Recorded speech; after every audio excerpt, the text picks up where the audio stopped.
Alright, so tonight we're diving into the book of 1 Samuel, and honestly, this one's kind of a big deal. We're talking about a story that's packed with drama, history, and some really fascinating characters, Samuel, Saul, and David. We're gonna take it slow, verse by verse, so you really get the context and the story behind it. And here's the thing, we're moving from a time of judges to kings, so you'll see this big shift in Israel's history. It's going to be fun, so let's jump in. Okay, so here's the deal with 1 Samuel. In the Hebrew Bible, what we know as 1st and 2nd Samuel is actually just one book. Yeah, I'm kind of confusing if you're flipping between English and Hebrew versions. The Hebrew Bible calls it Sefer Shmuel, the book of Samuel, and it's read as one continuous story. So, when we're talking about 1 Samuel versus 2 Samuel, that's really just a division for convenience in English Bibles. But historically, it's one big narrative. Now, Samuel, the guy this book is named after, is the central figure. He's kind of the pivot point between two huge eras in Israel's history. Before Samuel, Israel was ruled by judges, which were like tribal leaders or local rulers, kind of scattered across the nation. And the book of Judges shows a lot of this cycle: people sinning, being oppressed, crying out to God, God raising up a judge, and then peace for a while. But by Samuel's time, Israel is ready for a big change, and that's where the story shifts. Samuel is this transitional figure moving Israel from the time of judges into a monarchy. He's not just any transitional figure though, he's a judge himself, but he's also a prophet, which means he speaks God's word directly to the people, and he's a priest, part of the Levite line. So he's wearing multiple hats at once. That's why he's so central, and the narrative really revolves around him because he's connecting the dots between God and Israel during this big transition. And speaking of transition, here's the interesting part. God's ideal plan for Israel wasn't to have a king at all. His vision was a theocracy, where God himself is recognized as the king, leading the people directly. That's why the judges existed. They were like temporary leaders under God's authority. But here's where human nature comes in. Israel saw their neighbors with kings and thought, yeah, we want that too. They wanted a visible, earthly king, someone tangible to rule over them, instead of God directly leading them. And God, in his patience, allows them to have what they want, even though it's not his perfect plan. So he grants them Saul as their first king. And that sets off this whole dynamic of human desire versus divine intention. And here's where Samuel's role becomes really clear. He's this bridge figure who's guiding Israel through this shift, explaining God's will to them, and at the same time, he's preparing them for the reality of having a king. He's a teacher, a spiritual guide, and a moral anchor. And like I said, he's not just a judge. He's a prophet, so he communicates God's instructions and warnings, and he's a priest, so he's also handling sacrifices and the religious duties tied to the tabernacle. That combination of roles is part of why this book focuses on him so much. And when we talk about Samuel, we also have to think about Saul and David, the kings who follow. Saul comes first, and his story shows the complexity of having an earthly king he's chosen, anointed by God, but human weakness complicates things. Then David comes along, and he becomes the second king, and his story is huge, not just politically, but spiritually, because he's linked to so many promises and the lineage that matters later on. But all of this Saul, David, even the whole move to a monarchy, it revolves around Samuel as the guiding hand. Another interesting thing about the Hebrew Bible context, since 1st and 2nd Samuel are one book, Samuel actually dies midway through what we call 1 Samuel in English, around chapter 25. So technically, the book continues without him, but his influence persists. Scholars debate who wrote the book, because Samuel dies before the story finishes, so he couldn't have written all of it himself. Some think it was compiled later, maybe from multiple sources, but that doesn't change the fact that Samuel is the central character. His significance is enormous. In Jewish literature, he's ranked almost on the same level as Moses in terms of importance. And honestly, when you read the text, it's easy to see why. He's the moral, spiritual, and religious center of this era. And even the name Samuel Shmuel in Hebrew means God hears. That's so fitting, right? His life and actions are about God hearing the cries of his people, responding, and guiding. So, to sum up, the historical context is this: Israel is moving from judges to kings. Samuel is the pivotal figure who bridges that gap, and he's serving multiple roles that make him indispensable to understanding this era. The people want a king. God allows it. And Samuel is right there making sense of it all, explaining the consequences, and keeping the focus on God's larger plan. And when you keep that in mind, the stories of Saul and David become even more compelling because you understand the tension between human desires and divine will, and how God works through flawed people to accomplish his purposes. So, that's kind of the big picture here. We're starting in a time of transition with a central figure, Samuel, whose life, ministry, and interactions with the people set the stage for everything that follows. And understanding that context really helps you get the nuances of the story as we go verse by verse. Alright, let's talk about Samuel Shmuel in Hebrew and his name first, because it's actually pretty meaningful. Shmuel literally means God hears. And when you hear that, it's kind of like a preview of his whole story, right? His life is all about God responding to the cries of his people and, of course, to Hannah's own prayers. Now, here's a fun cultural note. In Hebrew, names can get nicknames just like in English. So, Shmuel can become Shmuelik, which is kind of like calling him Sammy. There's a little story about a guy in Israel named Shmuel who people affectionately called Shmuelik, and he joked that an American pastor named Gary could be called Garlic. Yeah, it's a little quirky, but it shows the warmth and playfulness of nicknames in Hebrew culture. Now, Samuel's parents are really important to understanding the story too. His father is Elkanah, which means God has acquired or God has purchased. And his mother is Hannah, which means grace. So right there, even the names are pointing to God's involvement in this family and in Samuel's life. But the family setup is, well, complicated. Elkanah had two wives, Hannah, the one who would bear Samuel, and Peninnah, the rival wife who already had children. And here's where the tension comes in. Peninnah's name actually means pearl, which is kind of ironic because she's not exactly the sparkling, sweet character you might hope for. In fact, she's an antagonist in the household. She taunts Hannah year after year because Hannah can't have children at that time, which really drives home the struggle and emotional weight of infertility in the story. And here's a bit of cultural context that helps explain this dynamic. Polygamy wasn't God's perfect will. Genesis 2:24 makes that clear, but it was something that happened culturally. If a woman was unable to have children, sometimes a man would take a second wife. Elkanah's love is clearly with Hannah. He treats her as his first wife, giving her the best portions and showing favor, but he also had children through Peninnah. It's a messy situation, and the tension between the two women really sets the stage for the dramatic and emotional story of Samuel's birth. And it's not just a family drama, it's a story that resonates through the rest of the Bible. Samuel becomes such a central figure that Jewish literature ranks him almost alongside Moses. His role as judge, prophet, and priest puts him at the heart of Israel's transition to monarchy, and his birth story emphasizes how God intervenes in personal struggles to accomplish bigger purposes. So, when we think about his name, his parents, and even his household challenges, we're not just talking about trivia. These details set up the entire narrative arc of 1 Samuel, showing God's grace, timing, and responsiveness, even in the middle of human messiness. And honestly, the family dynamics are so relatable because they're messy in ways we can recognize today. Jealousy, rivalry, longing, and love all tangled together. It's human, it's real, and it's the perfect setup for Samuel's story, which we're going to see unfolds in ways that change Israel forever. Okay, so let's set the scene a bit. Elkanah, Samuel's father, is a Levite, which basically means he's part of the priestly tribe.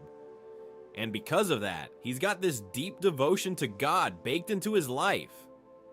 Every year, without fail, he travels from his hometown, Ramathaim Zophim, up to Shiloh to offer sacrifices. That's about a 15-mile journey, not exactly a quick stroll, so you can imagine the commitment there. And Shiloh wasn't just any random place. At that time, it was where the tabernacle, the tent of meeting, was located. This is where God's presence was worshipped in a physical space before the permanent temple in Jerusalem existed. So Shiloh had huge spiritual significance. When Elkanah arrived, he brought a fellowship offering, which is also called a peace offering.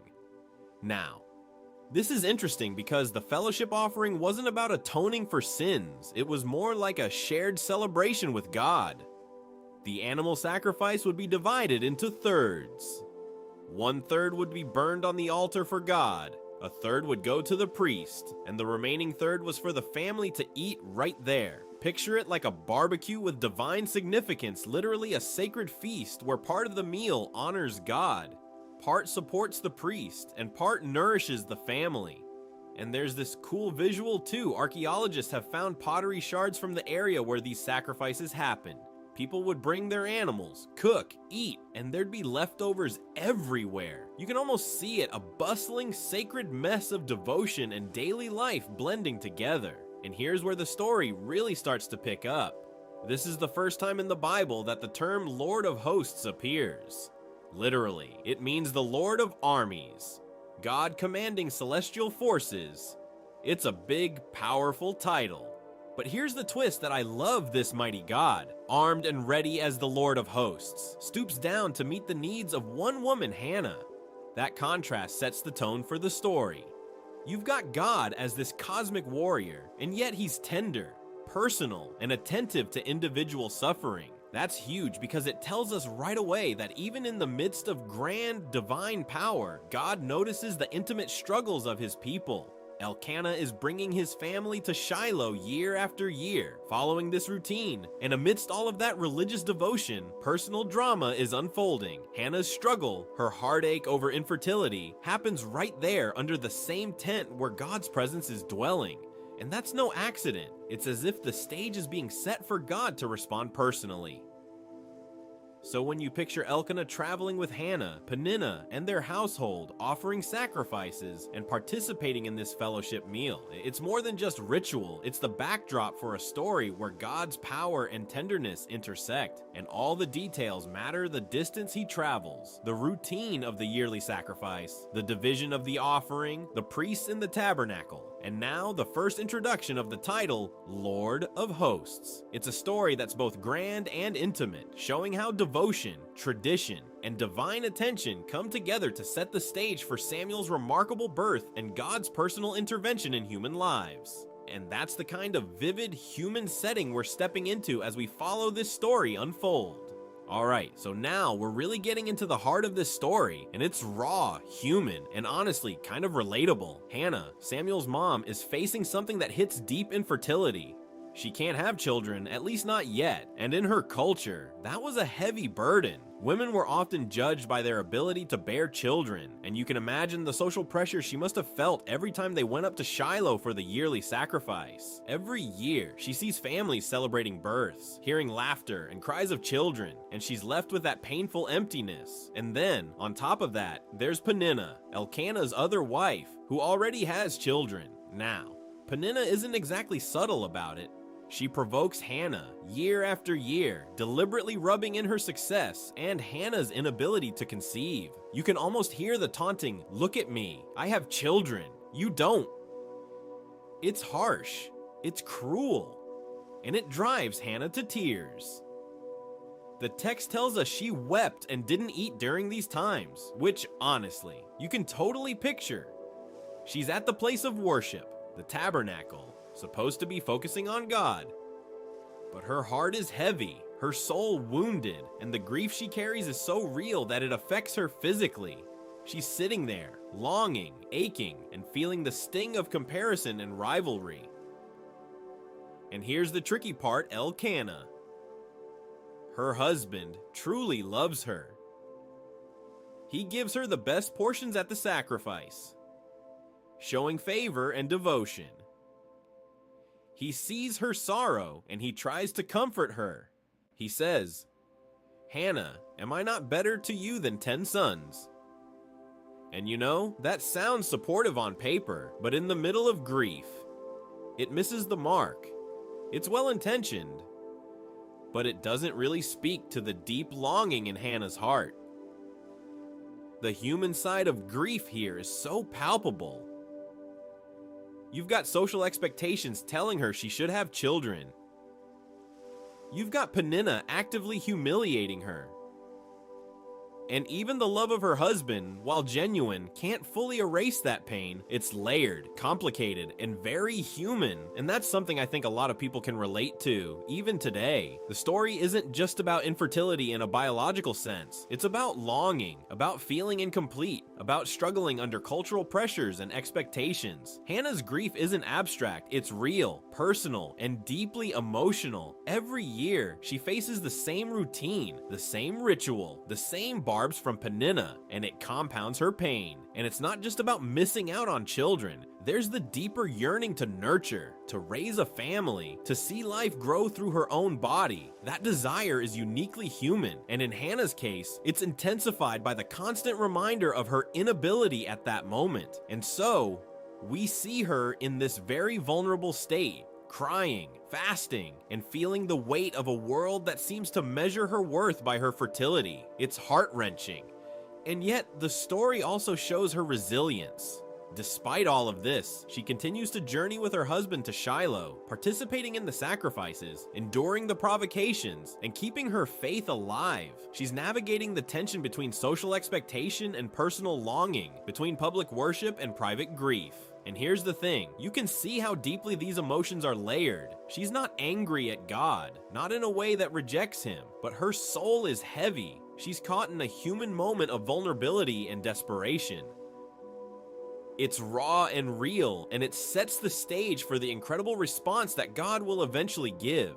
This part of the story is important because it reminds us that grief, longing, and human struggle are part of the story of faith. Hannah's tears, her silence, her private sorrow, all of it becomes a space where God's personal attention and intervention will later come into play. And it's empathetic, really, to watch her navigate this, to feel her sorrow, to understand the cultural and familial pressures she's under. So, when we think about this, it's not just an ancient story, it's a deeply human one, reflecting the struggles, the pressures, and the longing that can exist in all of us.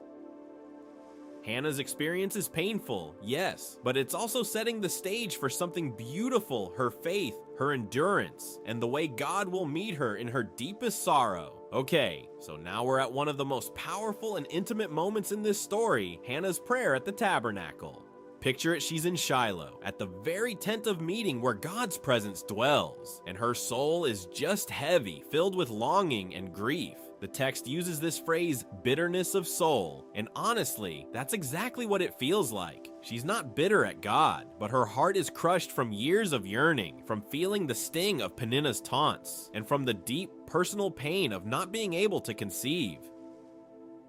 And here's the thing that makes this moment so human, she doesn't just pray aloud or casually. No. She pours herself out, moving her lips, but in a way that it's almost silent. Her words are in her heart. You can imagine the scene. She's trembling, tears streaming, her lips moving, a silent conversation between her and God. It's a private moment, intimate, raw, the kind of prayer that only God can hear fully. And here's why that matters. God does hear. That's the theme in her life. Right? Her name, Samuel, means God hears. And this moment foreshadows that. The prayer isn't just about her desire for a child, it's an act of total surrender. She makes a vow to God, saying that if he grants her a son, she will dedicate him entirely to the Lord, and not just temporarily, but for life. She pledges that no razor shall touch his head, which is part of a Nazirite vow. Now, if you're like, wait, what's a Nazirite vow? Don't worry, it's not complicated. Essentially, it's a special dedication to God that comes with a few key rules. First, the person cannot consume anything from the grapevine, so no wine, no grapes, nothing that could cause intoxication. The idea is to maintain a clear, undistracted focus on God. Second, the person cannot go near a dead body. That's about ritual purity, consecration, keeping oneself fully set apart for God's service without the defilement that comes from death. And third, the person doesn't cut their hair. The hair becomes a visible sign of the vow, a constant marker that this person is under God's dedication. Now, usually someone could take a Nazirite vow for a certain period, days, months, whatever, but Hannah is dedicating her future son for life. That's huge. She's essentially saying, God, if you bless me with this child, he's yours, all of him, every day for life. And that's Samuel. From the very start, his life is wrapped up in God's plan, consecrated and set apart. There's this beautiful, almost cinematic tension here. Hannah is weeping, desperate, pouring out her soul, making this serious commitment, and yet all of it is completely private. No one in the room, except Eli the priest, even notices. And at first, Eli doesn't notice correctly. He watches her lips moving and assumes she's drunk. Now, that's kind of funny if you imagine it. Here's a woman trembling, pouring out her heart in silent prayer, and the priest thinks she's had too much wine.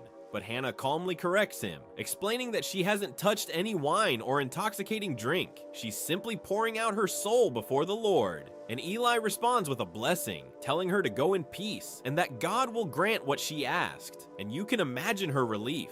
That moment, when she leaves the tabernacle and eats again, her face is no longer sad.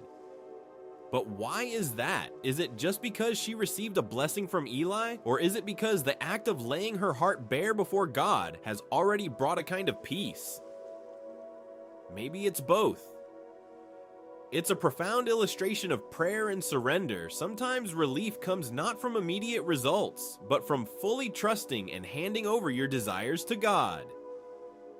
And let's pause here and think about Samuel's significance in all this. From the very moment of conception, he's not just any child, he's the answer to a prayer, the embodiment of God's hearing, and he's set apart for God's work in Israel. That early dedication shapes the narrative of the entire book. It's like the story is whispering, pay attention, because this boy's life will change everything. And that's exactly what happens. Later, he becomes the prophet, priest, and judge who navigates Israel through the transition from judges to monarchy. But the seeds of all that are planted right here in Hannah's heartfelt prayer and her vow. There's also something relatable in this story that I think gets overlooked. Hannah's prayer is desperate, real, messy, and even a little secretive. Sometimes we feel like our prayers need to be loud or showy, but here's a counterexample. A quiet, sincere pouring out of the heart reaches God completely. And the story shows that God values that honesty and intensity, not the volume or public display. And think about the courage it takes for Hannah to make such a lifelong vow, dedicating her future child entirely to God. That's not a small thing. She's saying, God, I trust you completely, even with the life of my son. It's raw faith, wrapped up in longing and vulnerability. The scene is intimate, emotional, and rich with meaning. And through it all, God is attentive. Even the powerful title, Lord of Hosts, which signifies God's immense strength and command over all creation, is not distant here. He stoops down to hear Hannah's private, trembling words. That's the beauty of this moment. God is mighty and yet tender, commanding armies yet listening to the silent cry of a mother's heart. And that sets the tone for the rest of the book. Samuel's life is marked by God's attention to both the grand movements of history and the intimate struggles of individual hearts. So, when we read Hannah's prayer, her vow, and the dedication of Samuel, we see a story that's deeply human, filled with emotion, and yet completely centered on God's intervention. It's a story of surrender, faith, and the profound impact of a single heartfelt prayer on the course of a nation. Okay. Now this part is actually kind of funny if you picture it, but also really human. So, Hannah is at the tabernacle, trembling, lips moving, praying silently, pouring out her heart to God. She's not whispering for show, this is her soul speaking. But Eli, the high priest, sees her lips moving and he thinks, uh-oh, this woman has had too much wine. Can you imagine that he's watching her and he's like, How long are you gonna stay drunk? Put your wine away. Totally misreading the whole situation, yeah. And I have to laugh a little because it's so relatable. How often do people misinterpret emotions or actions when they don't have the full context?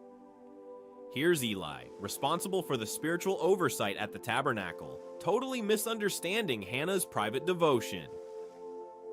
But Hannah, calm and composed despite her sorrow, explains to him, "No, my lord, I haven't touched any wine or intoxicating drink. I'm just a woman deeply troubled, pouring out my soul to the Lord." And that, right there, is such a powerful moment. She's honest, respectful, and heartfelt. She's not defensive or angry. She's just clarifying the truth while still maintaining the intensity of her prayer. And Eli listens, and then he blesses her. He says, "Go in peace, and may the God of Israel grant the request you've asked of him." Imagine the relief that must have washed over her in that moment. She's been carrying this weight, this yearning for a child, the deep sorrow of infertility, the taunts of peninnah, the pressure of culture, and now Eli, the priest, finally sees her properly and pronounces God's blessing. Her heart must have lifted, and the text says she went her way and ate, and her face was no longer sad. Just pause for a second and picture that. The relief isn't just emotional, it's physical too. She's been fasting or refusing food in grief, and now she can finally eat, finally breathe, finally feel some peace. And here's what I love, it shows us that God's response is tender. Even when people around us misunderstand. Eli didn't get it at first, he assumed the worst. But God sees the heart. God knows Hannah's longing, her grief, her honesty, her courage. And he responds, not in a dramatic thunderbolt right then, but in a way that begins to bring peace and assurance. And that's often how God works in our lives, right? Sometimes people misread us, misunderstand our actions, misjudge our intentions, and it's frustrating or painful. But God is aware. He knows the inner life, the silent prayers, the trembling lips, and he ministers tenderly even in the midst of human misunderstanding. And that's such a comforting truth. So, Hannah leaves with her face no longer sad, and you can imagine the subtle change in her spirit. She's still longing. She still wants a child. But there's now hope. There's a sense that God is hearing, that he knows, that he's attentive, and she trusts him enough to leave the encounter in peace. And honestly, this part of the story is so relatable because we've all had moments where someone misunderstood us, misjudged our actions, or assumed we were doing something wrong, and yet we had to rely on God's awareness and kindness to find peace. And Hannah models that beautifully. She continues to trust, she continues to hope, and she maintains her devotion. And this moment also sets up the next part of the story.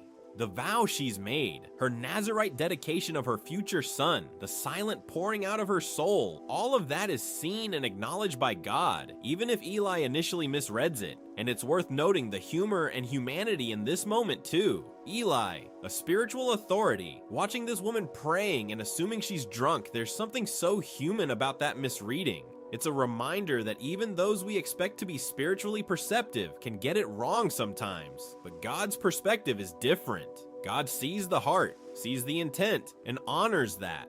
And in the middle of human error, Hannah finds God's peace. That's the beauty of this passage. It's tender, personal, and deeply human. And as you picture it, you can almost hear her walking away from the tabernacle, finally eating again, finally experiencing a lightness of spirit she hadn't felt in years. And all of this is happening quietly, almost behind the scenes, yet it's monumental. It sets the stage for Samuel's birth, the answer to prayer, and God's continued work in the lives of Hannah, Elkanah, and Israel. So this moment with Eli, the misunderstanding, the explanation, and the blessing isn't just a little side note. It's central to understanding the interplay of human error, divine awareness, and the tender ways God brings peace and begins to fulfill his promises.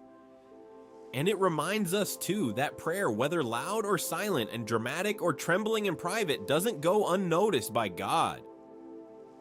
He hears, he cares, and he responds in ways that bring peace. Even when humans around us might misjudge our actions. And Hannah's relief, her renewed ability to eat and feel peace, gives us a vivid picture of the emotional weight lifted when we place our trust in God's attentiveness and tender care. That's the lesson here, and it's both relatable and deeply moving, showing God's personal involvement in human longing and sorrow. And that wraps up the opening chapter of 1 Samuel. Hannah's story really hits home her longing, her honesty in prayer, and the peace she finds remind us how faithfully God listens, even to the silent cries of our hearts. It's incredible to see how these personal moments tie into the bigger story of Israel. If you've enjoyed diving into this with me, stick around for the next part of the series. We'll continue exploring Samuel's journey and the unfolding history. Don't forget to like and subscribe to keep following along.